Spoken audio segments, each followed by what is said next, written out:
Okay, this is the Chapter 1 in-class quiz that you guys worked on in a group. Number 1, we did discuss it in class before because it was a warm-up problem, so that one was D. This is there 10 states that have pine as their state. So the section on the pie chart that has pine is 20%, and it said you had 50 total states in the United States, so you would do 20% of 50, and you get 10. And I did take each of the other answer choices and kind of explain there why they would not work if you're confused on any of those. Okay. Number 2, the scale exaggerates the difference in percent satisfied. All 3 truck brands are in the mid 90% range for satisfaction. So you're looking at the fact that the bar graph initially looks very exaggerated, that Chevrolet is just way higher than Ford or Toyota. But C is the answer because there's actually only a small difference. If you're looking at it, maybe Ford is like 94.5%, and then Chevrolet is 97%, and Toyota probably a little bit higher than 94.5% or whatever. So it's really exaggerated because it's not starting at 0 with that scale. And that's why C is the best answer for it. Okay, number 3, they're asking you to take this data and like, how would you make a sim plot from it? And along those lines, what would be in the stem? So only one digit can be in the leaf, so the right side of your sim plot. So that leaves the left side to be 14, 13, 12, 12, 12, 13, 9, 11, 11, and 11, all going where I've drawn the lines on the numbers for you. So everything to the right of that little dash I made would be on the leaf side.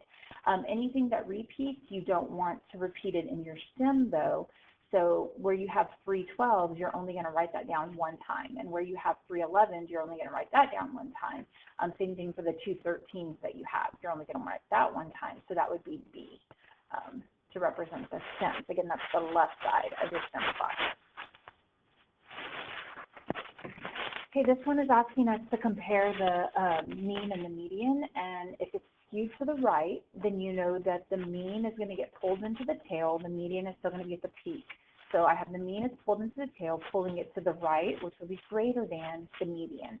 So the answer there would be C. The mean must be greater than the median if it's skewed right. Okay, number 5, I personally would take this data from the sim plot and go ahead and put it in the calculator. So you want to do stat edit. And you're going to read the key. It says 3-7 means 3.7. So I want to make sure and put these numbers in my calculator as decimals, and I'm going to try to do it quickly. There are a lot of them. So we have 2.6, 2.7, 2.9 on that row. Then we have 3.2, 3.3, 3.7, 3.8, 3.9. Then I go to the 4 row. I have 4.1, a bunch of 4.2, so it looks like 3 of them there. Okay, and then I have 2 of the 4.4. I have a 4.6, a 4.8, a 4.9 2 times. And then I'm going to jump to the 5 row. So I have 5.0. And then 5.5, 5.5 again, 5.6, 5.7, 5.8, 5.8,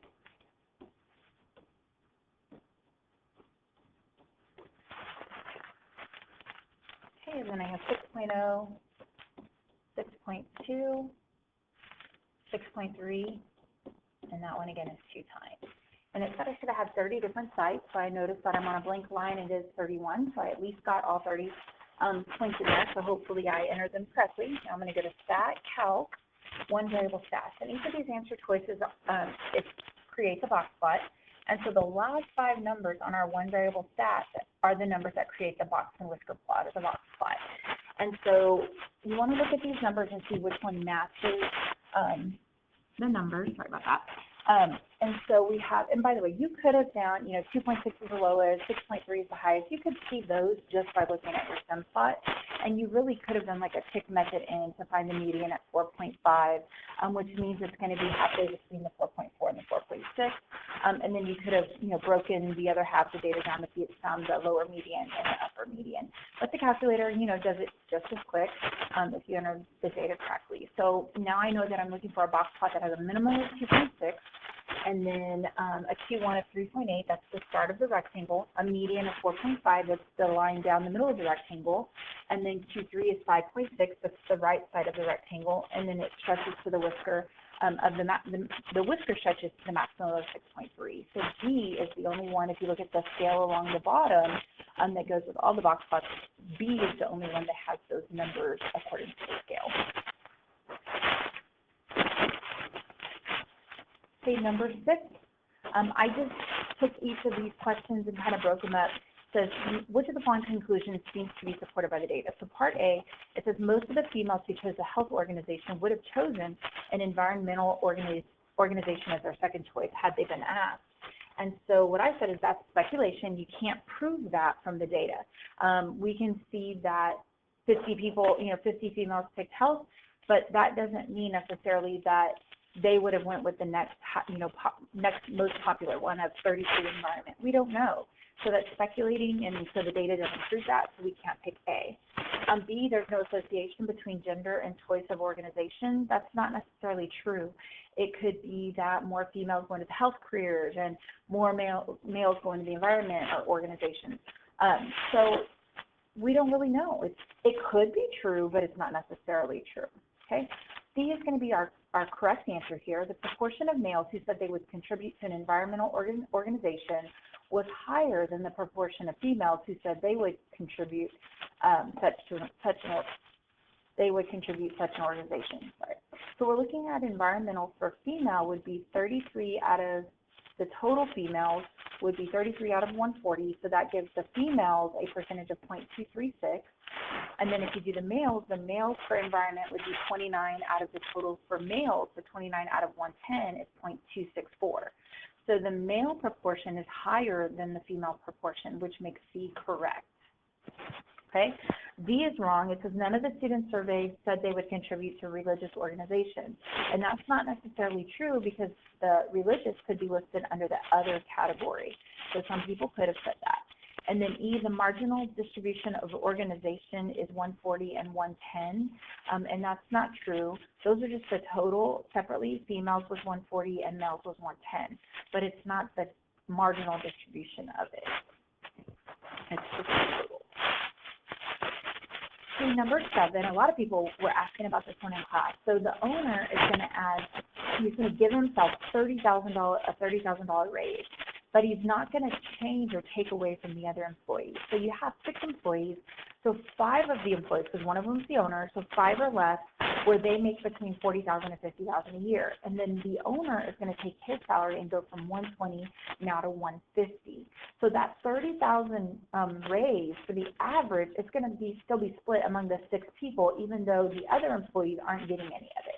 So adding $30,000 is going to increase your entire sum, the sum of everybody's earnings. It's going to increase it by $30,000. And then when you divide that out among the 6 employees, that's increasing the average by $5,000.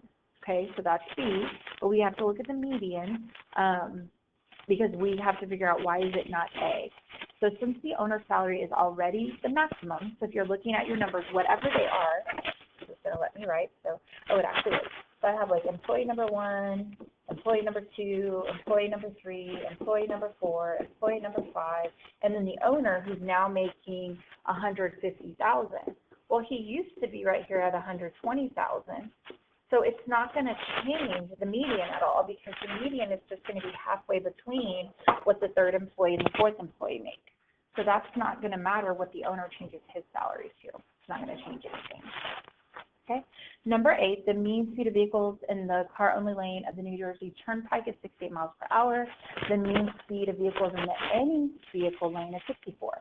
What must be true about the mean speed of all vehicles on the Turnpike, assuming there are only these types of lanes, these 2 types? So it could be any number between 64 and 68. I said the mean speed of all vehicles will be a weighted average of the speeds of cars on both sets of lanes. This average must be between 64 and 68 miles per hour.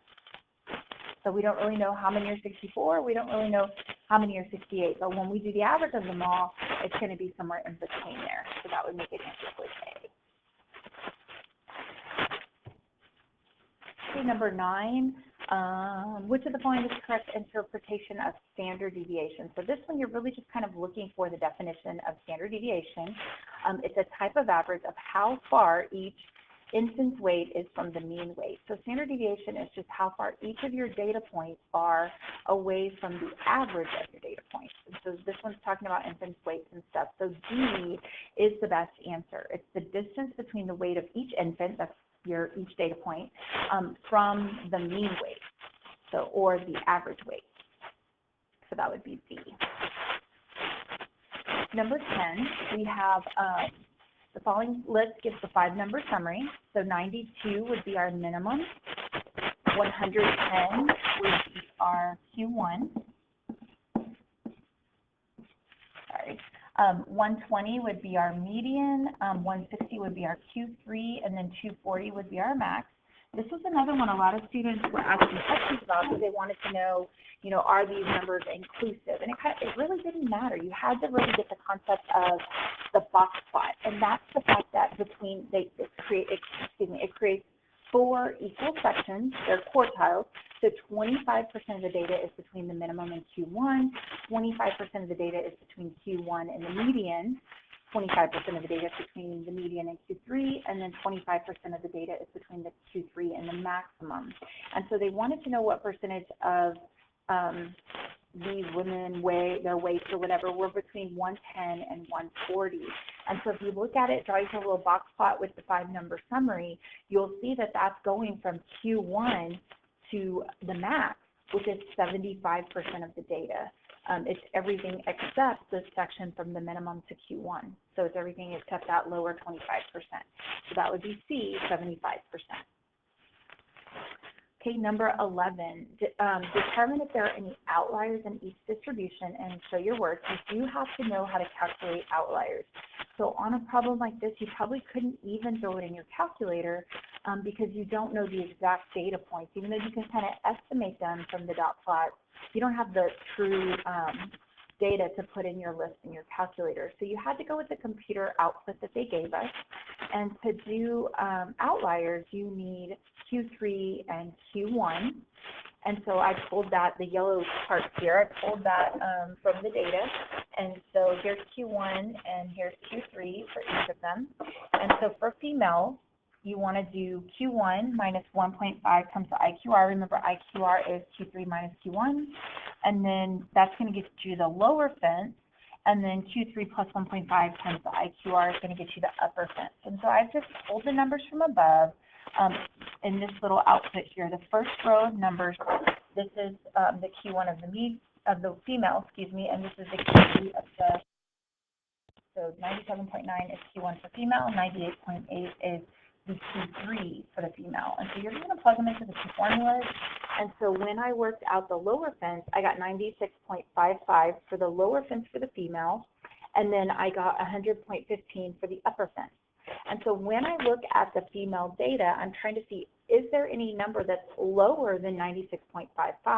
And so 96.55 is going to be somewhere about right here, and so that makes this for sure going to be an outlier because it is to the left of 96.55. I also could have seen it here from the minimum being 96.4 because that is lower than the 96.55.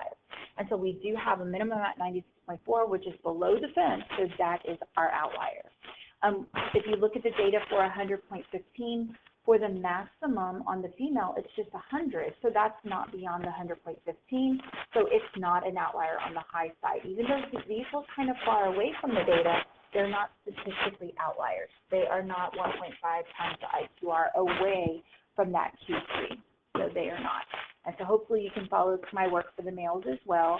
Again, just getting the data from the printout, plugging those numbers in, and then looking at the min and max to compare it to the fences. And so when I did the lower fence for the males, I got 96.1, and since our minimum is 96.3, there's no outlier there because 96.3 is not lower than 96.1. And then for the fence for the higher side for the males, I got 100.1, and our maximum of 99.5 is obviously not beyond that. So that's how you do outliers from the computer printout like that. Okay, and then part B, draw parallel box plots of these two distributions. Be sure to label the plots and provide a scale. So you can see here I kept the answer keys answered by accident, so just ignore that.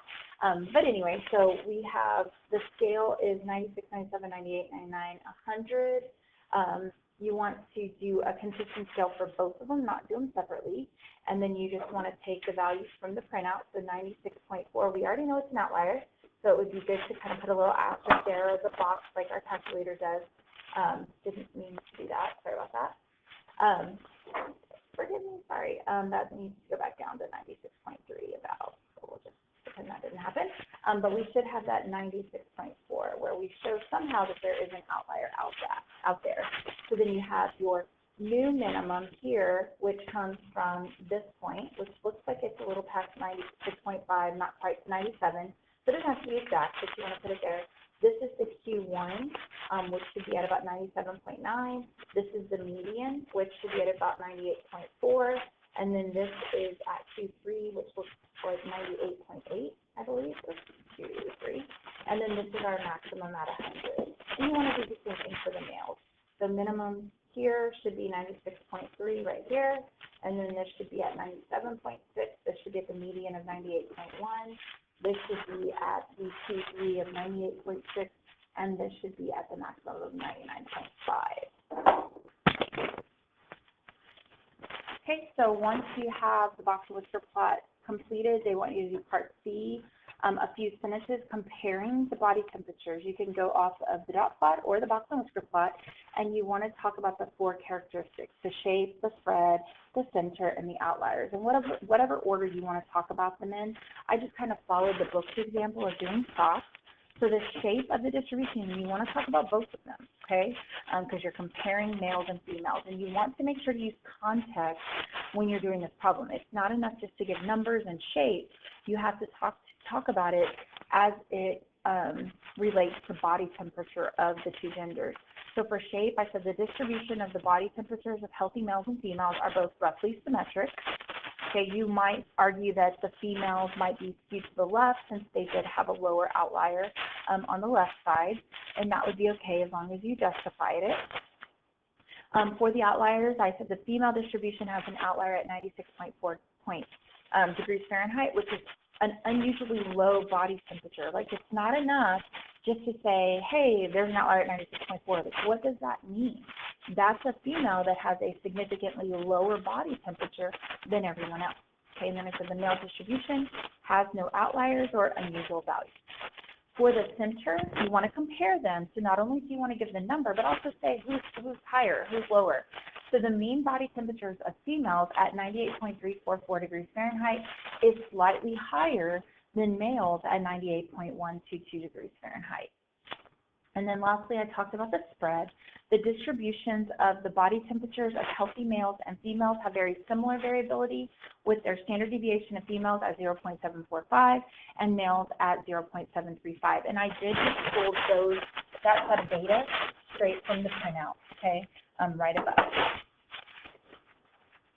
And for number 12, they wanted us to construct a histogram, and then based on the histogram, tell what measures we would use for center and spread. So I actually took this data, threw it in a calculator, and just got a rough, estimate of what it would look like, and then I played with my scale on the calculator. For time's sake, I'm not going to throw it all in, but just to show you what I did. I did my scale by threes. I knew that my lowest number, it looks like, is a 1, and then my highest number up there is at 24, it looks like. Not seeing anything bigger than 24. So I wanted to go from at least 1 to 24, so I went 0 to 27, again, going by 3. So this bin, as they call it, is anything from 0 to 3, and you can see we have 2 of them. So there's a 1 there that I must have counted, and I only have 2 of them, so I'm going to go ahead and put 3 in the next bin, it looks like.